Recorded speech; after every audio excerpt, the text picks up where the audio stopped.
어디를 보시냐면 여기 섀도우라는 기능이 있습니다. 이렇게 섀도우라는 기능이 있어요. 윈도우에 보시면 디폴트 트레이라고 있습니다. 윈도우 메뉴에 보시면 디폴트 트레이라는 메뉴가 있습니다. 여기가 바로 이 메뉴를 오른쪽에 있는 이 트레이 메뉴를 구성하는 내용입니다. 여기서 트레이를 추가하거나 뺄 수 있습니다. 예를 들어서 지금 제가 섀도우를 켜놨는데 섀도우를 끄면 여기서 섀도우가 이렇게 빠지게 돼요. 포구 매치 프로퍼틱스 아니 매치 포토죠. 소프트 엣지 지금 내용 정리되는 거 보이시죠? 그리고 네, 씬 뭐 이런 식으로 트레이 내용을 정리할 수 있는데 그 중에 섀도우예요. 여기 있는 내용은 윈도우의 디폴트 트레이에서 만들어서 체크해서 사용할 수 있습니다. 자, 보시면 여기가 이제 그림자를 이 화면상에 혹은 우리가 렌더링을 했을 때 그림자의 방향을 만들어주는 공간인데 얘는 하나를 더 같이 봐야 됩니다. 윈도우 메뉴에 보시면 모델 인포라고 하는 메뉴가 있습니다. 윈도우 메뉴에 보시면 모델 인포라는 메뉴가 있습니다. 찾으셨나요? 네, 얘를 눌러보시죠. 얘를 눌러보시면 어디에 나와 있냐면 지오그래픽 로케이션이라고 하는 항목에 체크가 되어 있을 겁니다. 여기 지오그래픽 로케이션 지정학적 위치란 뜻입니다. 지정학적 위치를 뜻하는 말입니다. 위도와 경도로 현재 지정학적 위치를 지정해 줄 수 있습니다. 예를 들어서 어드밴스 세팅을 쓰셔도 좋고 애드 로케이션을 쓰셔도 좋은데 저는 보통 이 어드밴스 세팅을 이용해서 사용합니다. set manual location, 즉 수동으로 직접 조작하는 겁니다. 이런 식으로요. 자, 컨트리 나라죠. 우리나라 코리아. 로케이션 복도 132 37 37에 132라고 쓰시면 됩니다. 여기가 대략 독도 어디 인근쯤 될 겁니다. 이렇게 나라 이름, 그 다음에 위치 이름, 그 다음에 이게 이제 동경이라고 그러죠. 그 다음에 이제 이건 북위, 위도와 경도죠. 위도와 경도를 맞추고 OK 누르면 어디가 바뀌냐면 여기 내용이 바뀝니다. 여기 UTC 시간대가 바뀌게 돼요. UTC 시간대가 바뀝니다. 자, OK. 그러면 UTC 플러스 9로 바뀌게 됩니다. 이게 우리나라 시간입니다. UTC라는 시간대가 있어요. 아마 잘 아시겠지만 그 영국의 그리니치 천문대를 0으로 해서 영국의 그리니치 천문대가 0시인 거죠. 거기를 통해서 날짜와 시간을 우리가 만들 수 있죠. 즉 다시 말하면 우리나라는 그 영국의 그리니치 천문대보다 약 9시간 정도 빠르다란 뜻입니다. 플러스 9란 얘기는. 근데 이거를 우리가 손으로 맞춰주든가 아니면 여기는 set manual location을 통해서 맞추시면 맞출 수 있습니다. 이렇게 맞춰놔야 우리나라 시간대에 맞는 그림자가 만들어집니다. 예를 들어서 흔하디 흔한 우리 사각형 하나 그리고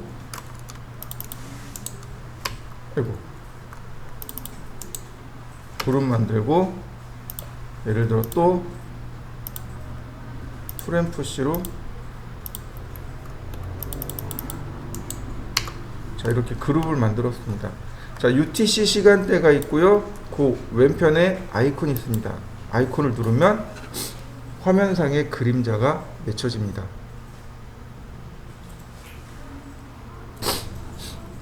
시간대입니다. 시간대를 맞추시고 요 아이콘을 누르시면 그림자의 위치가 만들어져요.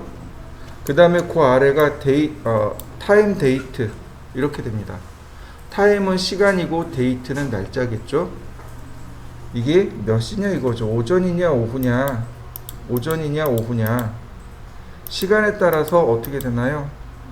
바뀌는 거 보이시죠? 눈이 정오입니다. 이게 정오예요. 정오의 시간대고 뭐 1월, 2월, 3월, 4월, 5월, 6월, 7월, 8월 8월, 7월, 8월의 정오의 시간대 맞습니까? 네. 우리가 이렇게 바꿔줄 수 있어요. 이걸 맞춰줄 수 있습니다. 여기는 이 아이콘을 누르셔야 돼요. 이 아이콘을 누르셔야 그림자가 나옵니다. 바닥이 있어야지 또 그림자가 만들어지겠죠. 그래서 일부러 저는 바닥을 하나 그린 거고 얘도 하나 그린 겁니다. 그 다음에 어딜 보시냐면 여기 당구공 그림이 있을 거예요. 화면상에 당구공 그림이 있습니다. 쟤를 뭐라고 부르냐면 V-Ray Asset Editor라고 합니다. 어디 있는 거냐면 윈도우 메뉴 익스텐션 메뉴에 V-Ray에 보시면 여기 렌더 앤드 옵션이라고 들어가시면 여기 에셋 에디터라고 있습니다. 이 에셋 에디터를 눌러 주셔야 돼요. 저 당구공 그림은 많이 쓰는 거니까 저처럼 화면에 저렇게 붙여 놓는 게 제일 좋습니다. 에셋 에디터예요. 익스텐션에 보시면 V-Ray가 있고 V-Ray 렌더 앤 옵션이라고 있습니다. 우리가 V-Ray를 사용한다는 것은 혹은 스케치업을 사용하는 건 크게 세 가지 단계가 있습니다. 첫 번째 단계는 모델링이라는 단계가 있고요. 두 번째는 조명, 그다음 세 번째가 카메라. 이건 2번, 3번이 바뀔 수 있어요. 얘하고 얘는 바뀔 수 있습니다. 그 다음에 재질이라는 게 들어가요. 매트리얼 맞나? 매트리얼이 MATER인가?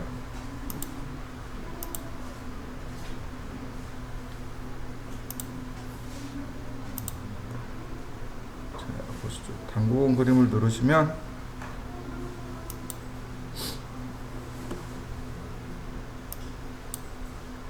이렇게 떠요. 얘가 매트리얼 MATR 맞네요. 매트리얼 그 다음에 렌더 이런 과정들이 필요합니다. 이 세 가지는 한 묶음이라고 보시면 돼요. 얘가 2번, 얘도 2번, 얘가 3번 이렇게 됩니다. 여기서 조금 더 하자면 애니메이션이 들어가겠죠. 단계가 이렇게 나눠져요. 스케치업을 쓴다라고 하면 2단계까지 들어가야 됩니다. 우린 지금 모델링을 하고 있는데 뭘 할 거냐면 렌더링이라는 개념을 조금 배워볼까 합니다. V-Ray는요, 스케치업은요, 이 부분이 없어요. 여기서부터 이만큼이 없습니다. 스케치업 기본적으로 얘가 없어요. 얘는 있어요. 이렇게 두 개는 있어요. 카메라하고 매트리얼은 있어요. 라이트의 개념이 없습니다. 라이트 없어요. 오로지 선라이트만 존재합니다. 스케치업은 선라이트 즉 태양광만 존재해요. 카메라 매트리얼 있어요. 근데 렌더링이 없어요. 이 개념이 없어요. 스케치업은. V-Ray를 통해서 이제 우리가 얘네들을 쓰는 건데요. 자, 보시면 이렇게 됩니다. 매트리얼일 때는 이렇게 좌우로 화면을 더 열어볼 수 있습니다. 이게 이제 우리가 배워야 할 내용들입니다. 보면 배경이 검정색이에요. 잘 안 보여요. 잘 안 보여요. 이거 색깔을 바꾸려고 그랬는데 안 바뀌더라고요. 그냥 보셔야 돼요. 자, 그 다음에 이제 그 옆에 전구 그림이 있어요. 얘가 라이트입니다. 얘가 라이트예요. 조명이에요. 조명. 그 다음에 V-Ray 오브젝트, 그 다음에 V-Ray 세팅. 자, 얘를 띄우셔야 돼요. 이 V-Ray 세팅을 띄우셔야 됩니다. 여기까지 한번 다 띄워보시죠. 세팅이에요. 설정 값인데 얘를 누르시고 그 다음에 environment라고 하는 부분이 있습니다. environment가 뭐냐면 대기 효과란 뜻입니다. 대기 환경 효과. environment가 대기 또는 환경 이런 뜻입니다. 환경으로 받아들이시면 돼요. 그러니까 무슨 얘기냐면 우리가 살아가는 이 공간에 환경이라는 게 존재해요. 안개가 낄 수도 있고 그림자가 만들어질 수도 있고 이런 것들이 존재하겠죠.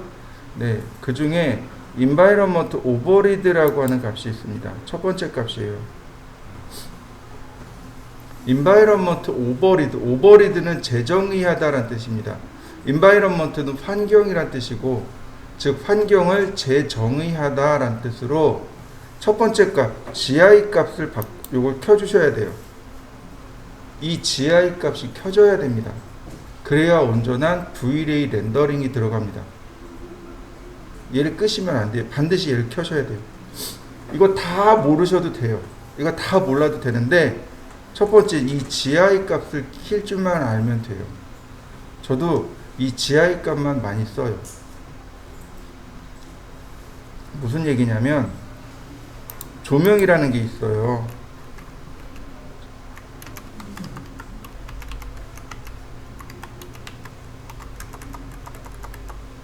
자, 조명이 있는데 크게 둘로 나눠집니다. 우리가 사용하는 조명이 크게 둘로 나눠져요. 다이렉트 라이트가 있고요.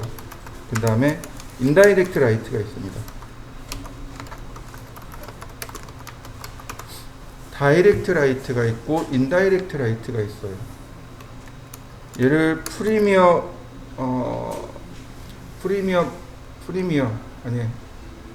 프라이머리 라이트, 프라이머리라고 해요. 프라이머리. 그 다음에 인다이렉트는 세컨드리. 프라이머리가 주된이란 뜻이죠. 무슨 얘기냐면 얘는 무슨 얘기냐면 광원으로부터 나온 조명을 말합니다. 광원, 형광등, 백열등, 그 다음에 뭐 LED 램프, 촛불 뭐 이런 것들을 다 광원이라고 합니다. 이 광원으로부터 나온 조명 입자를 다이렉트 라이트라고 합니다. V-Ray에서는 빛의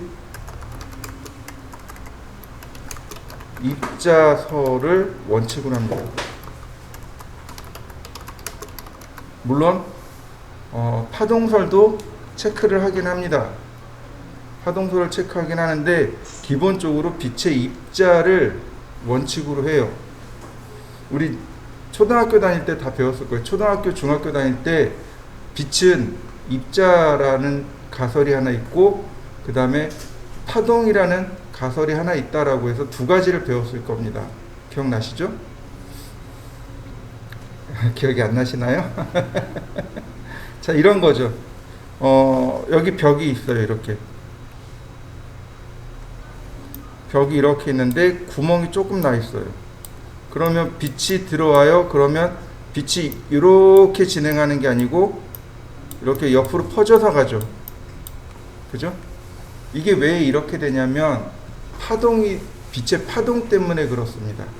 마치 물이 있잖아요. 물을 내가 여기서 막 첨벙첨벙해요. 그러면 여기 이렇게 돌아오면서 여기서부터 이렇게 빛이 아니 물이 이렇게 점점 확산해 가는 거죠. 그처럼 빛도 파동이다라고 하는 파동설 하나 있고, 또 하나는 입자설이라는 게 있어요. 빛의 입자라는 게 존재합니다.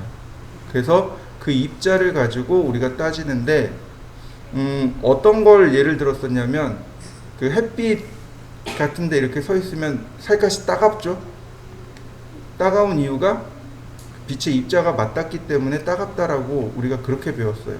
물론 열도 있어서 따갑긴 한데, 빛을 다이렉트로 쪼이면 살이 따갑습니다. 그 이유는 빛이 입자이기 때문에 그렇습니다 라고 배웠어요. V레이는 이 입자를 원칙으로 해요. 그래서 빛의 입자가 몇 개냐 이걸 가지고 자꾸 따집니다. 근데 보시면 자 이렇게요. 광원이 여기 있어요. 광원이 여기 있습니다. 그러면 그리고 사물이 이렇게 있어요. 그럼 첫 번째로 다이렉트 라이트라는 얘기는 이렇게 빛이 1차적으로 나온 조명, 프라이머리 라이트라고 합니다. 프라이머리예요. 근데 빛이 사물에 부딪히면 어떻게 되나요? 이렇게 조명이 산란을 하죠. 이때 산란하는 조명들을 인다이렉트 라이트라고 합니다. 간접 조명이라고요. 얘는 사물에 부딪힌, 즉 다이렉트 라이트가 사물에 부딪혀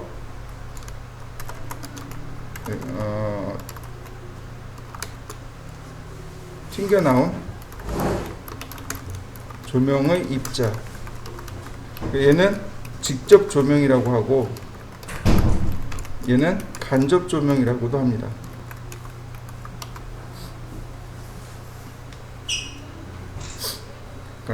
다이렉트 라이트, 인다이렉트 라이트 이렇게 얘기해요. 크게는 이렇게 얘기하고 프라이머리 라이트 혹은 세컨더리 라이트 이렇게 얘기합니다. 광원이 여기 있어요. 빛이 여기 와 닿았어요. 그 다음에 이 빛이 부딪혀서 산란을 하게 됩니다. 그래서 간접 조명이 발생을 해요. 네, 그 GI 값이 이 간접 조명을 발생시켜서 계산해라 이런 겁니다. 이 옵션이에요. 그러니까 이 간접 조명이 나와야 현실감 있는 조명 효과를 만들어낼 수 있어요. 이게 간접 조명 효과입니다. 그 다음에 이제 어디로 가냐면 글로벌 일루미네이션이라고 하는 오른쪽에 글로벌 일루미네이션이라고 하는 항목이 있습니다. 여기 보시면 프라이머리 레이, 세컨더리 레이 이렇게 되어 있죠. 프라이머리 레이, 세컨더리 레이, 방금 제가 설명했던 내용. 프라이머리 레이, 광원으로부터 직접 나온 조명을 프라이머리, 그 다음 세컨더리는 어딘가 부딪혀가지고 간접 조명이 발생한단 말이죠. 그 간접 조명을 세컨더리 레이 이렇게 이야기하는데, 그 옆에 보시면 이렇게 나옵니다. 이걸 계산하는 방식이 세 가지 방식이 있어요. 이리디언스 맵이라는 방식과 브라우트 포스라는 방식과 라이트 캐시라는 방식, 이렇게 세 가지가 있습니다. 이 차이가 뭐냐면 이거예요. 그러니까 이리디언스 맵하고 브라우트 포스하고 라이트 캐시가 달라요. 그러니까 브라우트 포스하고 라이트 캐시가 계산하는 방식이 비슷하고 이리디언스 맵은 완전히 달라요. 뭐가 다른 거냐면 이렇게 화면을 먼저 보잖아요. 그러면 광원의 위치가, 화면을 보고 광원의 위치를 계산하는 거예요. 그리고 거기서부터 빛의 입자가 몇 개 나왔나 이렇게 거꾸로 계산해요. 그런데 라이트 캐시 같은 경우는 광원을 먼저 계산하고 여기서 조명이 몇 개 나왔나, 그다음에 여기 화면의 밝기가 얼마나 밝은가 어두운가 이걸 이렇게 따로따로 계산해요. 그래서 보통은 이리디언스 맵을 많이 써요. 이리디언스 맵을 많이 쓰는데 이거 조도 보관법이라고 합니다. 즉 렌더링을 해요. 그러면 밝고 어둠이 일단 계산이 되겠죠. 그리고 나서 광원의 위치를 추적해서, 그러니까 광원을 역추적해서 화면의 밝고 어둠을 다시 재계산하는 겁니다. 그게 이제 이리디언스 맵의 특징이에요. 보통 우리는 이리디언스 맵을 많이 쓰고 여기 스케치업에서는 브라우트 포스를 기본값으로 합니다. 상관없어요. 그냥 냅두셔도 돼요. 일단 자세한 내용은 나중에 다시 한번 하기로 하고, 여기 보시면 라이트 캐시라고 하는 부분에 보면 서브 디바이스, 그 다음에 샘플 사이즈, 레이트레이스, 리트레이스 이렇게 있죠. 서브 디바이스는 품질입니다. 조명 원의 품질을 얼마나 정확하게 할 거냐 라는 뜻이고, 샘플 사이즈가 0.03으로 나오고 있죠. 얘가 광원의 크기입니다. 빛 입자의 크기예요. 이렇게 돼 있어요. 자, 일단 나머지 그대로 두셔도 좋습니다. 그리고 그 다음에 어떤 거 누르냐면 여기 상단에 주전자 있죠? 주전자 보이시죠? 네, 이 주전자 그림을 누르시면 렌더링이 시작됩니다.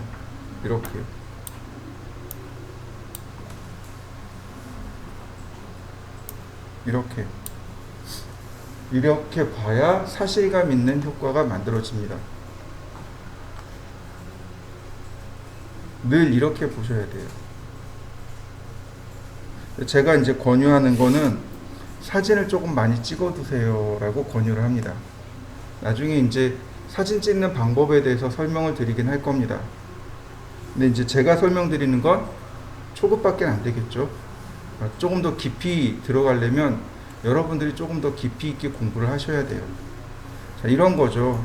여기 보시면 여기 카메라라고 하는 옵션이 있어요. 렌더 바로 아래 카메라라는 옵션이 있어요. 스탠다드 카메라인데 여기 눌러보면 필름 센서티브, 그 다음에 어퍼처, 셔터 스피드, 화이트 밸런스 라는 항목들이 나와요. 이걸 가지고 조절해요. 그 아래 보면 뎁스 오브 필드라는 것도 있고 보케라는 것도 있습니다. 이게 다 카메라 용어들이에요. 카메라 용어입니다. 예를 들어서 필름 센서티브 그러면 필름 감도예요. 어찌 보니까 저하고 비슷한 연령대들이 조금 있어요. 저보다 이제 조금 연령이 높거나 조금 낮거나. 요즘 20대는 잘 몰라요. 근데 40대 이상은 다 알아요. 옛날에 필카였거든요. 필름 카메라 썼어요. 그때 TV에서 그 필름 카메라 선전하는 게 나와요. 예를 들어서 후지 오토 200 이런 거 있었어요. 혹시 기억나시나요? 안 나시나요? 필름의 감도라는 게 존재합니다. 지금도 필름 감도는 존재해요. DSLR 같은 경우 있죠. DSLR 수동 카메라 혹은 뭐 미러리스 수동 카메라 같은 거 보면 심지어 여러분 휴대폰 카메라 있죠. 거기 보셔도 이 필름 감도는 조절이 됩니다. 제 휴대폰이 프리미엄이 아니에요. 그냥 일반 중소, 그러니까 중간급 규모, 그러니까 중간 브랜드인데 제 휴대폰에도 이 필름 감도는 존재해요. 그 다음에 그 아래 어퍼처, 이게 조리개 값이에요. 조리개 값 있고 그 아래 셔터 스피드, 셔터 속도가 있어요. 이게 여러분들 폰카에도 있어요. 여러분들 휴대폰 카메라에도 이 내용이 있어요. 화이트 밸런스까지 이게 기본적으로 다 있습니다. 의미를 알고 이제 조절을 해야 돼요. 정말 잘하는 사람은 조명을 가지고 조절하는 게 아니고 카메라를 가지고 조절을 해요. 밝기를 카메라에 있는 이 값을 가지고 조절을 해요. 이건 나중에 다시 설명드리겠습니다. 오늘은 있다라는 정도만 알고 계시면 돼요. 자, 그 다음에 프로그레시브를 꺼볼게요. 여기 프로그레시브를 끄면 프로그레시브가 순차적인이란 뜻입니다. 그러니까 렌더링을 걸면 이렇게 됩니다. 이렇게 순차적으로 한 번, 두 번 이런 식으로 밝아져요. 퀄리티가 순차적으로 올라옵니다. 근데 이 프로그레시브를 끄면 그게 사라집니다. 안 들어가나요? 네. 아이고. 다시.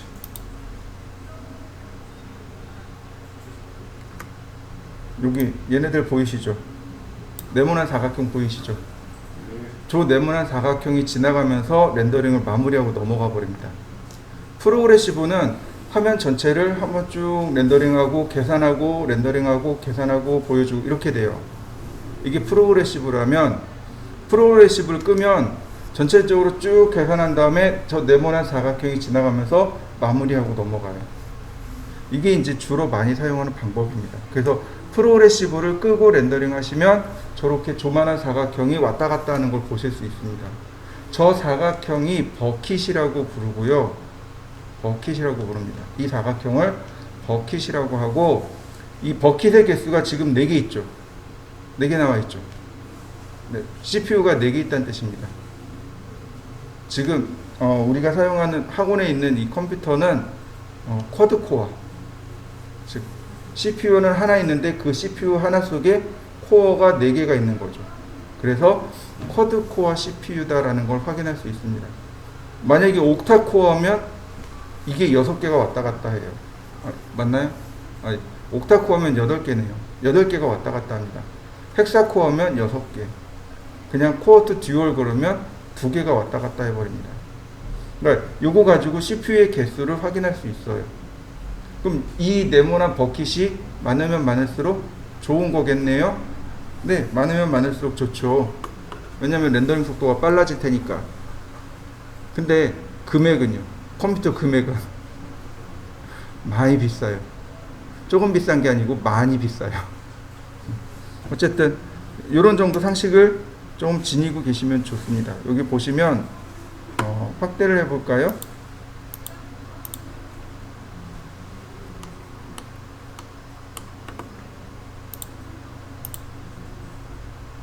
자, 지금 GI 값이 켜져 있는 상태입니다. 지금 얘가 GI 값을 켜놓은 상태고요. 이번엔 GI 값을 끄고 렌더링 해보겠습니다. 어떻게 바뀌는지 한번 보시죠. 이게 GI 값이 꺼진 상태예요.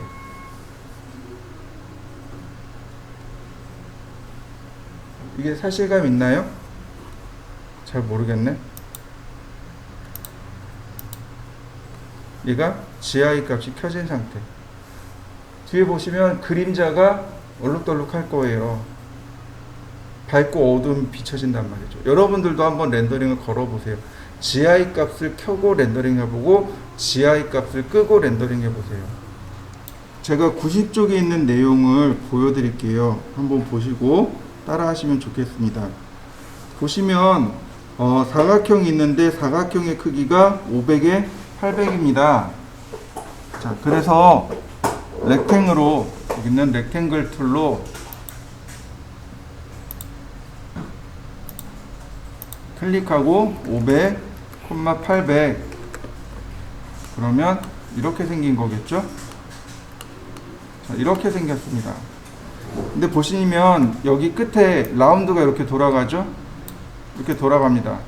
이 라운드의 반지름이 100mm입니다. R100이에요. 그 다음에 그 안쪽에 구멍이 있는데 R50입니다. 즉, 이 선에서부터 이쪽 방향으로 100mm, 이 선이 이쪽 방향으로 100mm 해서 교차된 부분이 바로 이제 중심선이 있는 거죠. 원의 중심이 있는 건데, 이 상태에서는 우리가 찾을 수가 없습니다. 어떻게 찾냐면 여기 테이프 메주어 있죠? 자, 모서리를 클릭합니다. 이렇게 모서리를 클릭하고 움직이면 이렇게 가이드를 끄집어낼 수 있습니다. 이 상태에서 100 엔터, 다시 100 엔터, 다시 100 엔터, 다시 100 엔터. 이러면 중심점의 위치와 가이드의 위치를 다 만들어낼 수 있습니다. 자, 그리고 나서 이제 이렇게 하시면 돼요.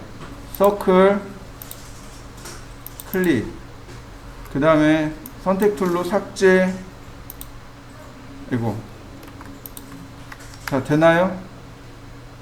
서클로 그렸죠? 자, 근데 여기 보시면 투포인트 아크라는 것이 있습니다. 드래그 하세요. 자, 여기서부터 쭉 드래그 갖다 놨죠? 그 다음에 이 상태에서 마우스 떼시고 더블 클릭. 다시 볼까요? 처음에 드래그 합니다. 어디까지요? 내가 원하는 지점까지 딱 갖다 놓고 마우스 떼요. 그 다음에 더블 클릭. 다시 봅니다. 드래그를 시작합니다. 드래그 쭉 시작하는데 원하는 위치에 딱 갖다 놨죠. 이때 마우스를 떼요. 그 다음에 똑같은 점을 더블 클릭. 그러면 이와 같이 모양을 만들어낼 수 있습니다. 자, 그 다음에 이제 방법이 두 가지가 나와요. 풀앤푸시로 이렇게 띄웁니다. 클릭하고 높이가 100mm 이렇게요. 100mm. 자, 만들어지는 거 보이시죠? 그 다음에 서클 50mm, 서클 50mm, 서클 50mm, 서클 50mm. 그 다음에 풀앤푸시로 쭉 가는데, 자, 이렇게요. 온페이스가 나오면 구멍이 뚫려요. 자, 다시 볼까요? 쭉 들어가는데, 이렇게 쭉 들어가는데, 이렇게요. 온페이스가 나와요. 온페이스가 나왔습니다. 클릭. 아이고.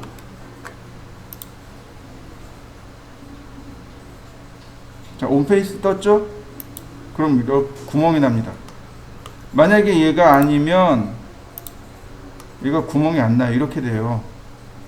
온페이스가 되어야 됩니다. 이렇게 쭉 가다가 온페이스라는 메시지가 뜨면 클릭.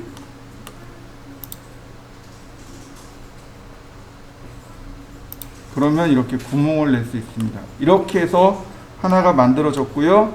자, 다시 한번 보겠습니다. 이 상태에서 서클을 그리는 겁니다. 50엔터, 50엔터, 50엔터, 50엔터. 선택 툴로 여기를 지우면, 그리고 풀앤푸시로 100mm. 그럼 모양 다 된 거 맞습니까? 방법은 두 가지가 있어요. 그러니까 한 가지 방법으로 얘가 만들어지는 게 아니고 여러 가지 다양한 방법을 통해서 만들 수 있습니다. 자, 한번 해보시죠. 우리가 도면을, 그러니까 작업을 하는데 불편한 게 뭐냐면 계속 가서 클릭을 해야 돼요. 그죠? 근데 저 같은 경우는 단축키를 지정해 놨어요. 예를 들어서 F5번은 이동하기, F6은 회전하기, F7은 크기 조절하기, 그 다음에 A는 선택하기, 그 다음에 뭐 이런 식으로 저는 단축키를 지정해 놨어요. 단축키 지정하는 방법을 알려드릴 겁니다. 단축키를 지정해서 쓰시면 돼요. 자, 윈도우 메뉴에 가시면 프리페어런스라고 하는 메뉴가 있습니다. 프리페어런스요. 자, 프리페어런스를 누르시면 환경 설정이 나오는데 이 중에 숏 컷이라고 하는 요 항목이 있습니다. 여기가 단축키예요. 필터를 통해서 지정할 수 있습니다. RANDER.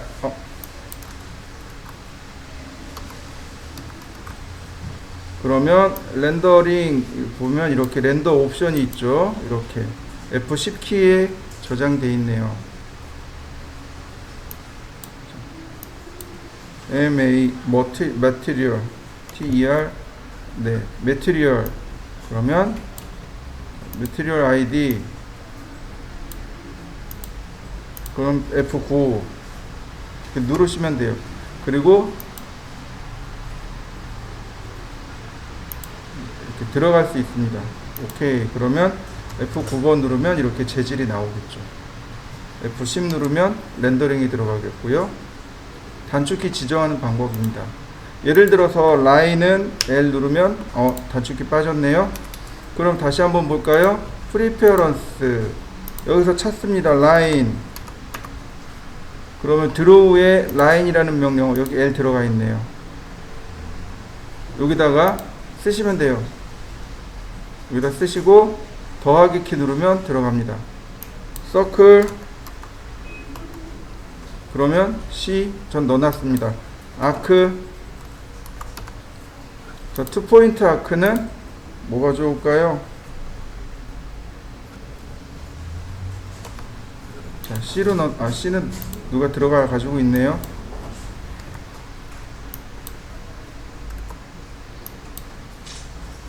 자, 이런 식으로 여기서 단축키를 지정하고 더하기 키를 누르시면 됩니다. 그러면 됩니다. 그럼 단축키를 지정해 놓으면 조금 더 빨리 그릴 수 있겠죠. 라인이나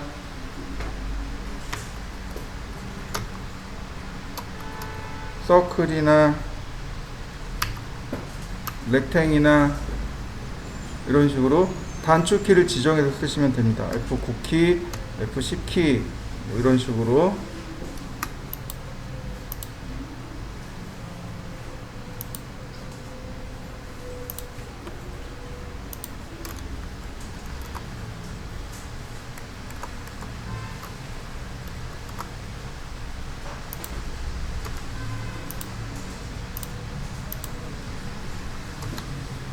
F9키, F10키.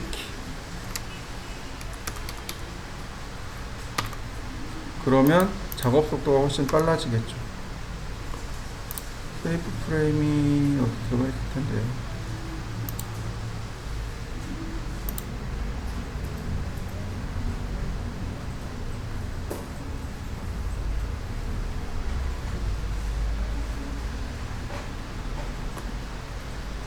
자, 한번 또 계속 작업해 보시죠. 이런 부분들 이렇게 코너 부분 이렇게 남을 거예요. 요거 지우는 방법이 두 가지가 있습니다. 하나는 모서리를 이렇게 선택하세요. 오른쪽 버튼 누른 다음에 하이드 걸면 감춰집니다. 모서리를 하이드 거는 거예요. 다른 하나는 뭐냐면 전체를 이렇게 더블 클릭합니다. 보시면 전체를 이렇게 더블 클릭하면 선이 얘는 점선인데 얘는 실선으로 보이는 거 보이시나요? 요건 무엇을 의미하는 거냐면 요 부분은 스케치업이 곡면으로 인식하고 있다는 뜻이에요. 곡면으로 만들어 놨다는 뜻입니다. 그게 어디서 나오는 거냐면 여기 소프트 엣지에서 나오는 겁니다. 모서리를 부드럽게 처리하기, 이게 소프트 엣지예요. 내가 지정한 각도 이상이면 내 각지고 이 각도보다 작으면 부드럽게 나오고. 자, 예를 들어서 자, 이렇게 놓죠. 여기를 키워볼까요? 싹 감춰진 거 보이시나요? 싹 감춰진 거 보이시나요? 깨끗하게 보시면 다 이렇게 싹 감춰져 있는 걸 알 수 있습니다. 자, 근데 여기서 만약에 각도를 더 크게 했어요. 그럼 어떻게 되나요? 여기까지 부드러워진 거 보이시나요? 만약에 이 값이 줄어들면 어떻게 되나요? 각지게 나온 것도 보이시나요? 네, 이렇게 처리합니다. 언아이돌이 에지 스타일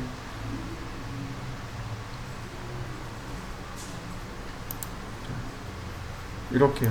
더블 클릭한 다음에 이 각도를 조절하는 겁니다. 이렇게 대략 9도 정도 올라가면 부드러워지네요. 이 값을 조절하면 됩니다. 자, 90도보다 넘어가 버리니까 여기가 다 부드럽게 처리되어 버리는 거죠. 이 각도보다 작아야 스무스하게 처리됩니다. 면 처리하는 방법입니다. 면 처리하는 방법이에요.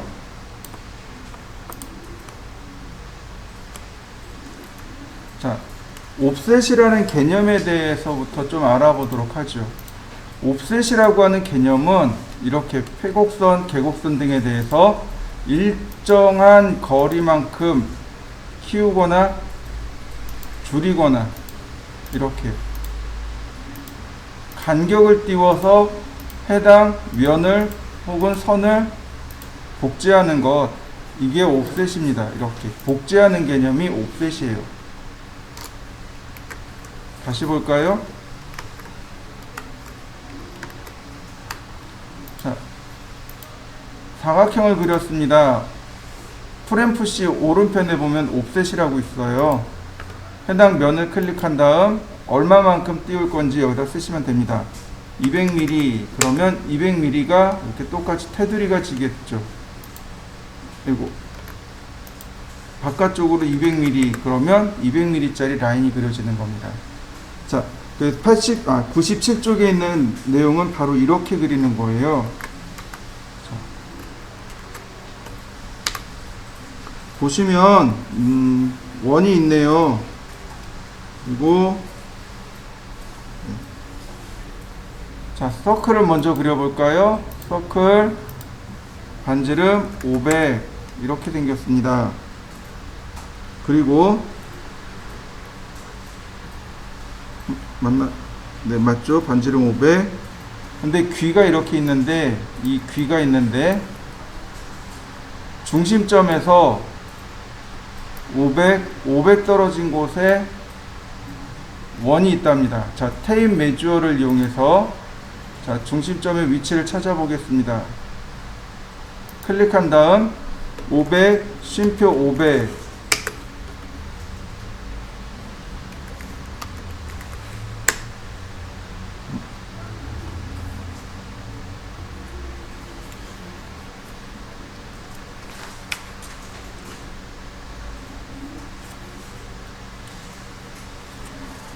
음. 500, 쉼표 500, 쉼표. 자, 점이 찍히는 거 보이시나요? 다시 볼까요? 500, 쉼표 500, 쉼표.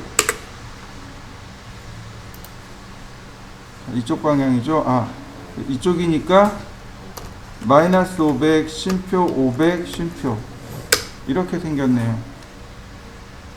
그 다음에 여기다가 서클을 그리는 거죠. 이렇게 가이드 포인트를 만들 수 있습니다. 반지름 300.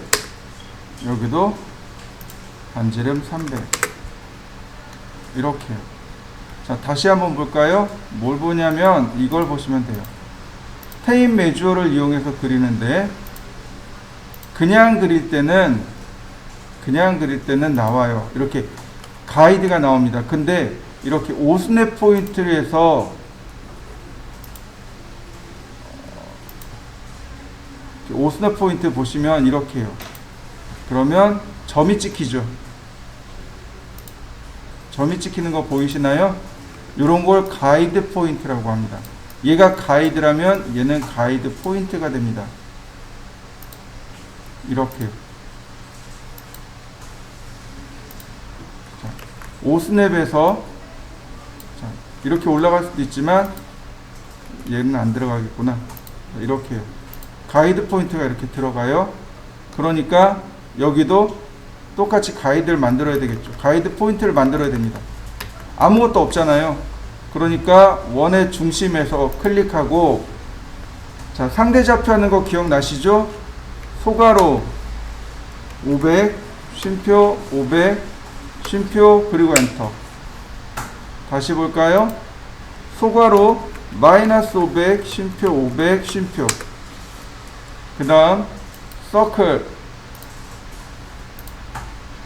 반지름 300. 그리고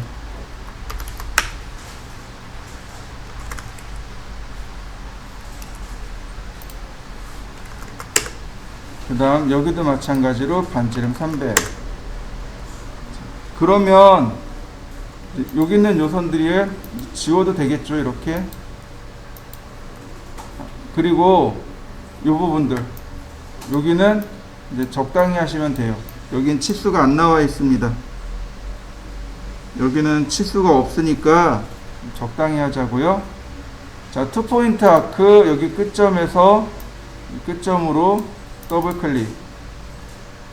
여기 끝점에서 끝점으로 더블 클릭. 끝점에서 끝점으로 더블 클릭. 아니군요. 대략 이 정도 가겠네요. 더블 클릭. 끝점에서 끝점으로. 그 다음에 여기 있는 선들은 지워주시면 되겠죠.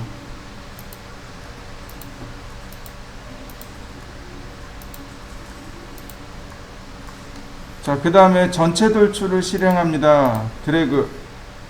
자, 돌출 높이는 400mm. 그 다음 옵셋 폭은 30. 그 다음 프레임 푸시로 깊이가 370. 그러면 이렇게 모양이 만들어집니다. 그 다음에 이제 이런 선들 남으니까 모서리를 전체 더블 클릭한 다음 각도를 조금만 조절해 주면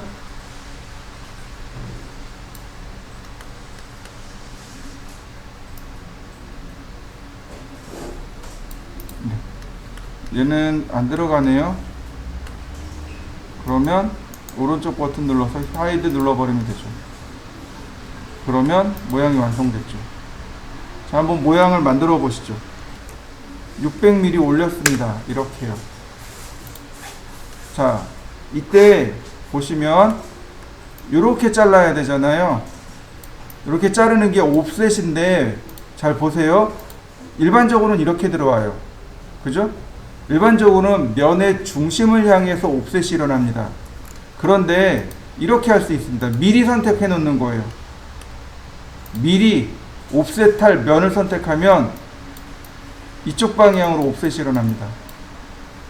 자, 옵셋 이렇게요. 200mm. 다시 볼까요? 자, 이 상태에서 다시 선택하고 옵셋 200mm 맞나요? 자,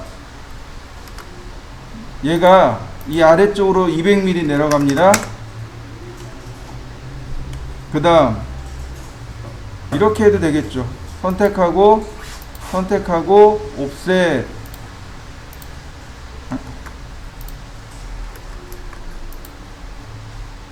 200mm. 잘못 들어갔다. 그죠? 선택하고 200mm 다시 풀앤푸시로 200mm. 그럼 이런 모양이죠? 자, 이때 여기는 그냥 20mm를 주면 돼요. 옵셋 면의 중심을 향해서 10mm 이렇게 10mm를 주시면 돼요. 여기는 어떻게 해야 되냐면 선을 미리 선택합니다. 선택하고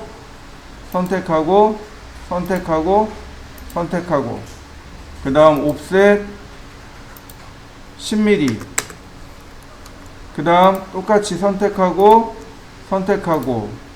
옵셋 10mm. 풀앤푸시로 20mm 밑으로 내리시면 됩니다. 자, 그러면 모양이 완성된 거 보이시나요? 모양은 이제 완성이 됐어요. 그러면 이제는 뭘 해야 되냐면 여기다가 색칠을 해줘야 됩니다. 머티리얼이라고 하는 게 있습니다. 여기 머티리얼 재질이라고 하는 항목입니다. 재질이라는 항목이 있습니다. 머티리얼 재질이라고 합니다. 재질이에요. 간단하게 내가 선택해서 줄 수 있습니다. 예를 들어서 셀렉트해 보시면 이렇게 여러가지 다양한 종류의 재질이 준비되어 있습니다. 지금 그려져 있는 것은, 모델링한 것은 그냥 형상일 뿐이죠. 아무것도 의미가 없는 형상이지만, 예를 들어서 내가 카펫을 줄 겁니다. 이런 식으로 선택한 다음에 카펫을 선택하고 해당 면에다 클릭.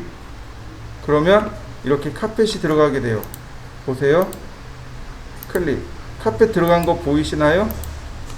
그럼 마치 그 자리에 카펫이 깔려 있는 것처럼 보이게 되는 거죠. 다른 것도 줘볼까요? 벽돌이 있을 거예요.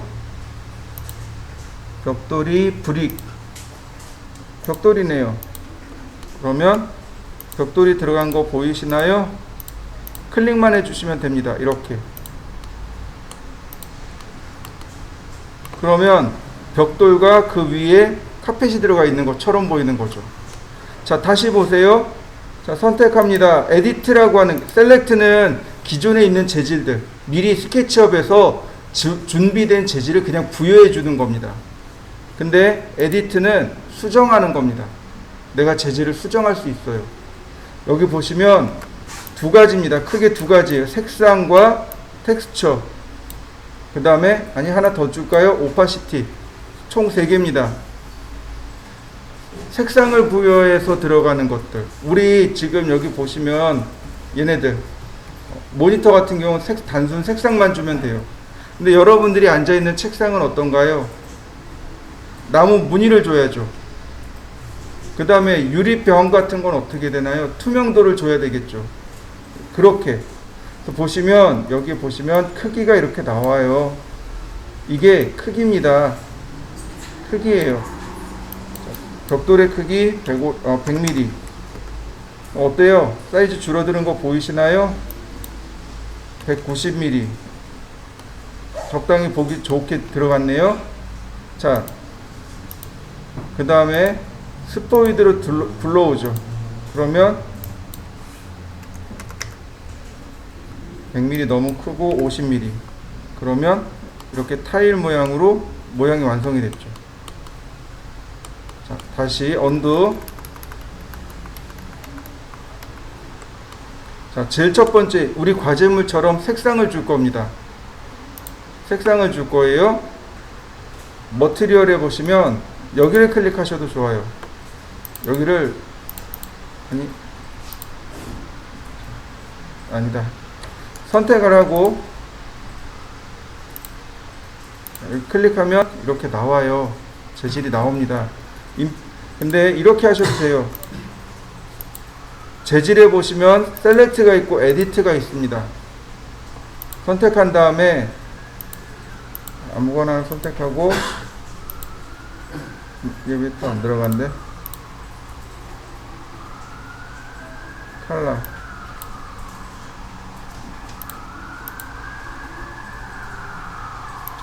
지정해주면 들어가는 거 보이시나요? 그 다음에 색상을 맞추는 겁니다. 이렇게 빨갛게 됐죠? 그 다음에 어떤 걸 이용하냐면 여기 버킷 툴이요. 버킷 이렇게 들이붓는 겁니다. 페인트로. 그러면 내가 원하는 대로 색상을 집어넣어 줄 수 있습니다. 이렇게. 자, 근데 조금 불편해요. 전체 다 선택합니다. 그리고 선택 툴로 빼요. 하얀색만. 그리고 버킷 툴로 클릭해주면 한 번에 다 들어가겠죠. 일단 1차적으로 색상만 한번 넣어보세요. 모델링을 하고 색상을 한번 넣어보세요. 그 다음에 제가 재질 입력하는 방법을 다시 또 설명해 드릴게요. 이게 질감 효과 내는 방법을 다시 또 설명해 드릴 테니까 일단 여기까지 한번 해보시죠. 재질을 넣을 수 있는데 에디트 메뉴로 갑니다. 자, 보시면 자, 셀렉트 탭에는 뭐가 있냐면 여기 스포이드라는 개념이 있어요. 셀렉트 탭에 보시면 스포이드가 있습니다. 에디트를 누르시면 얘가 비활성돼요. 에디트를 누르면 비활성, 셀렉트를 누르면 활성. 그러니까 지금 보시면 에디트를 눌렀는데 뭐가 나와 있냐면 이건 풀이에요. 풀만 얘 값이 나와 있는 거예요. 그리고 그 아래 보면 사이즈가 이렇게 나옵니다. 사이즈를 조절하시면 돼요. 예를 들어서 500, 더 작게 해볼까요? 100mm. 그러면 풀이 이렇게 있는 것처럼 보이게 되는 거죠. 자, 이때 벽돌을 스포이드로 찍어 봅니다. 그러면 벽돌에 대한 정보가 이렇게 들어와요. 그래서 벽돌을 크기를 조절할 수 있는 거죠. 1층, 2층, 3층이 되겠죠. 그리고 렌더링. 그러면 사실감 있죠. 마치 여기가 이렇게 벽돌이 있는 것처럼 보이게 됩니다. 조금 더 다시 확대해 볼까요?